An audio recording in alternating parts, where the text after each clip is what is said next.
Nyt oli tämmönen mielenkiintoinen projekti. Lähetettiin tommonen. Ja tästä pitäisi tehdä kopsuja. Jännä toi pyrstö. Makeen näköinen.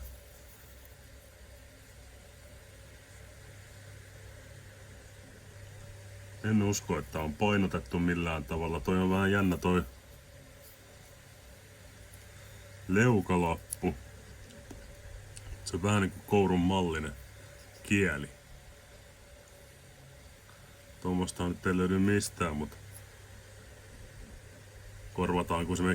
korvataanko se kielilevyllä vai kourulevyllä, niin jaa. 6,87 ja siinä totta kai koukut. Ihan ensimmäiseksi pitää mennä tuohon rantaan ja katsoa, että uiko tämä ylipäätään. Kyllähän nyt luulisin, että se uiku se on mulle lähetetty. Harmi kun ei tullut tuota GoProta mukaan. Sais se uinnin kuvattua. Voihan sitä puhelimella koittaa.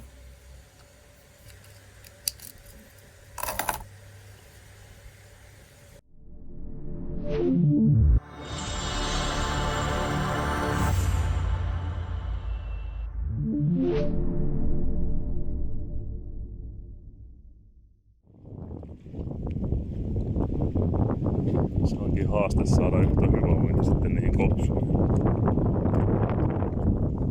Aika makea.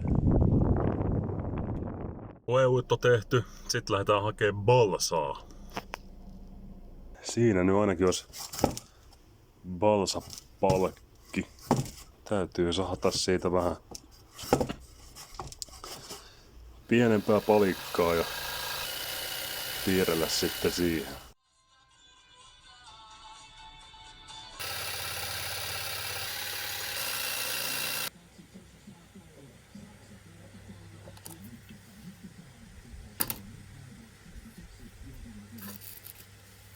Tän Vappumalli lähetti mulle sellaisen kanavan ylläpitäjä kuin Bay City Anglers. Käykää kurkkaamassa kalastusaiheesta sisältöä ja toi jigaus tuntuisi olevan lähellä sydäntä. Saiskohan sen tohon? Saiskohan sen kanavan tohon? Tai tohon?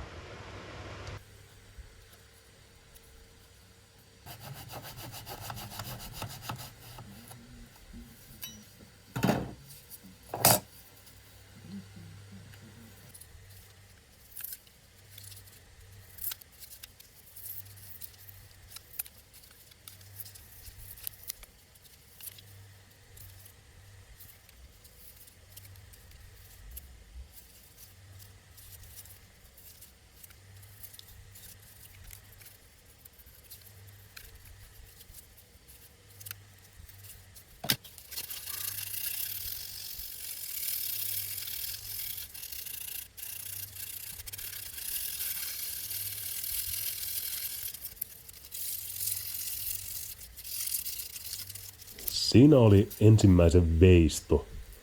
Ei niistä yhdestäkään täsmälleen identtisiä tullut malliin verrattuna, mutta ainakin sinne päin.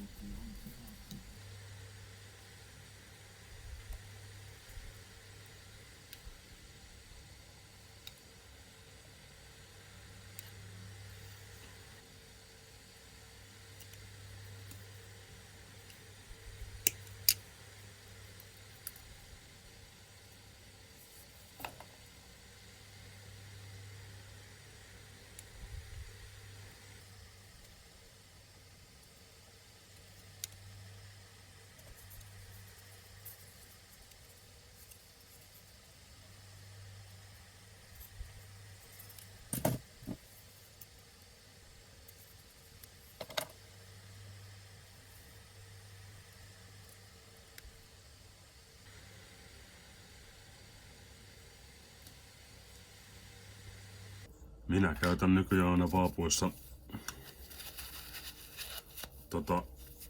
D4-luokituksen veneliimaa.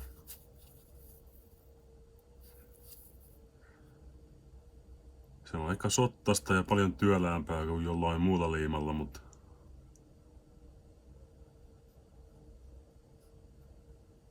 tällä mä saan semmosen varman takuun, että kovassakaan vedossa toi lanka ei tule ulos.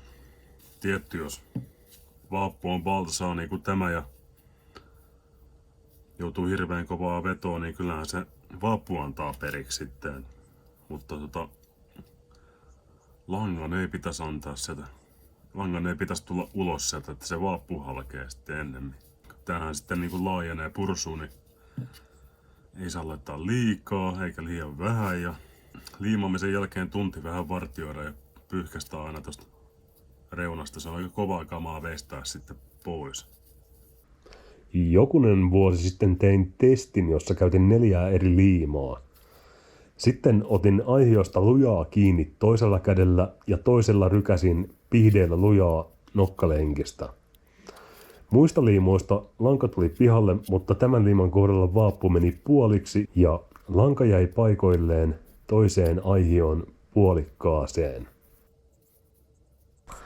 Nokkalenkkihan on aina se puusta valmistetun vaapun haavoittumin kohta, enkä suosittele antamaan sille tarpeetonta rasitusta.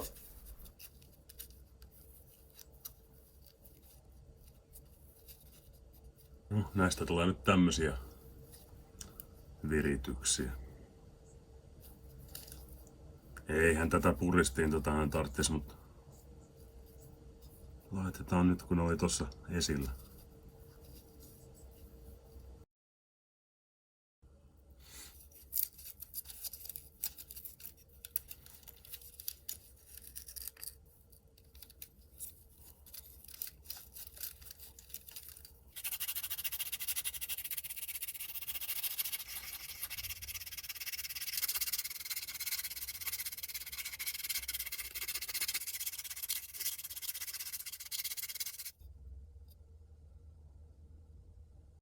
Sitten oli viikonloppu mökillä ja ei ollut ihan veneilykeli, niin tuli liiterissä veisteltyä sitten vieläkin lisää näitä aihioita. Saa olla hyvinkin ohut tää lakka, kun on noita valsa-aihioita. Imeytyy kunnolla. Kyllä nyt ainakin tunnin saa olla tuolla likoamassa toi ensimmäinen dippaus.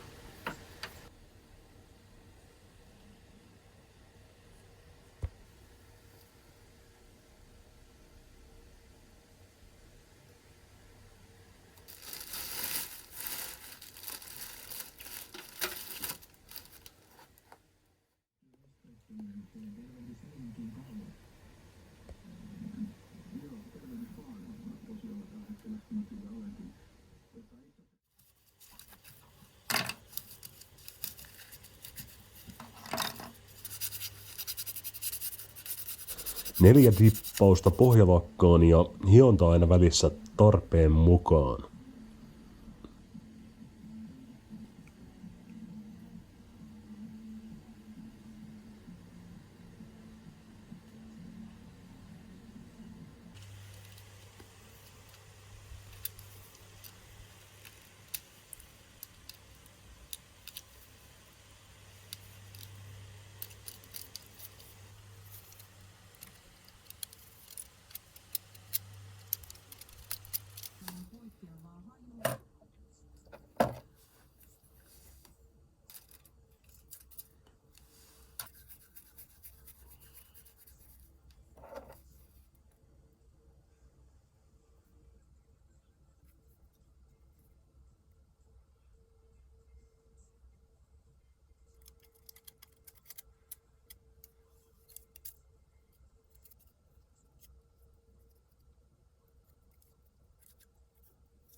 Mallivapun väriä ei haluttu kopioida, vaan plääni oli, että kuore ja muikku olisi se värimaailma. Ja vaaput saisi olla toisistaan poikkeavia.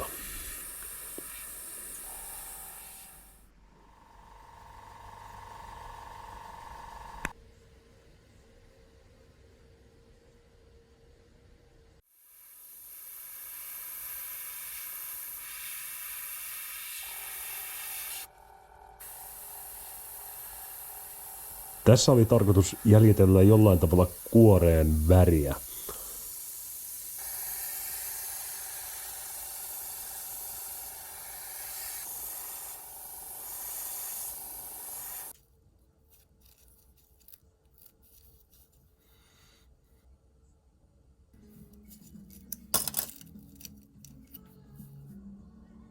Osa laitoi selkään vielä päälle mustan rannun antamaan kontrastia. Siitähän ei olisi tullut mitään, jos olisin kaikkien maalaukset kuvannut. Olisi tullut aika pitkä video. Silmät maalasin viimeiseksi ja nyt ne on dipattu 3 kertaa ohkaiseen akryylipinnoitteeseen. Ja uskaltaisin toivoa, että nyt kestää sitten oikein pintalakan. Lähtökohta näille oli, että piti olla kuore ja muikku. En mä tiedä, tossa ainakin toi väri mä kuvittelisin, että se olisi niin kuin varmaan käytetyin, mitä kutsutaan muikuksi. Musta selkä, oranssi vatsa. Kuoreet tuli sitten vähän sillä vihreän sävytyksellä. Pikkasen on osassa koko kasvanut ja sehän kasvaa vielä muutaman millin tossa kun lakkaillaan. 6,93. Kyllä mä veikkaan, että se aika lähellä, kun muutama pintalakkauksen tuohon vetää, niin aika lähelle on saman painoinen, vaikka osa näyttääkin vähän pulskemmilta.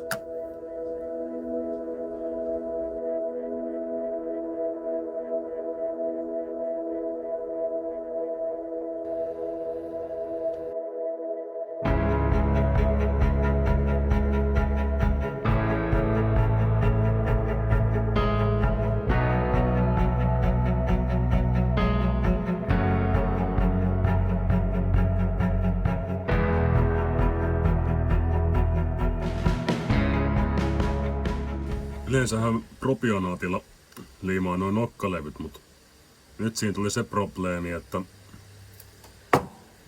kun nämä on lakattu tuolla LV1,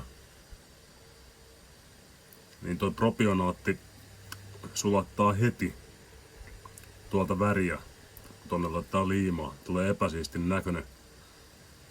Niin vedetään nää nyt sitten. Sehän on oikeastaan pelkkää asetonia ja propionaattirouhetta, niin totta kai se sulattaa tota väriä. Käpin lakka kyllä sen kestää, mutta mennään nyt sitten tämmöisellä 2-komponentti epoksiliimalla noiden nokkalappujen kanssa. Vähän hitaampaa hommaa, mutta mikäs siinä.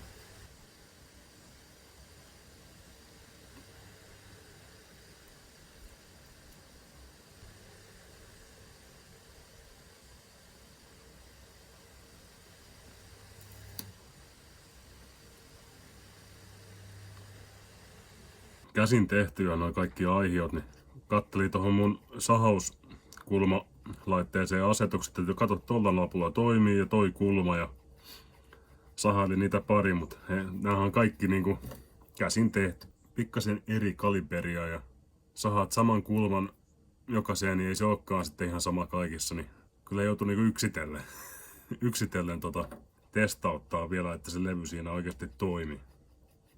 Sutta ei viittis hirveästi tehdä. Pakko, mitä näitä on? 18 varmaan menee joku sudeksi kuitenkin, mutta koitetaan minimoida hävikki.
Loppuvuodesta tällä kanavalla tulossa videoita muun muassa ahven- ja särkivaapuisto. Ja sitten tietenkin tähän uuteen minikovis-aihioon laitellaan muikun nahkoja.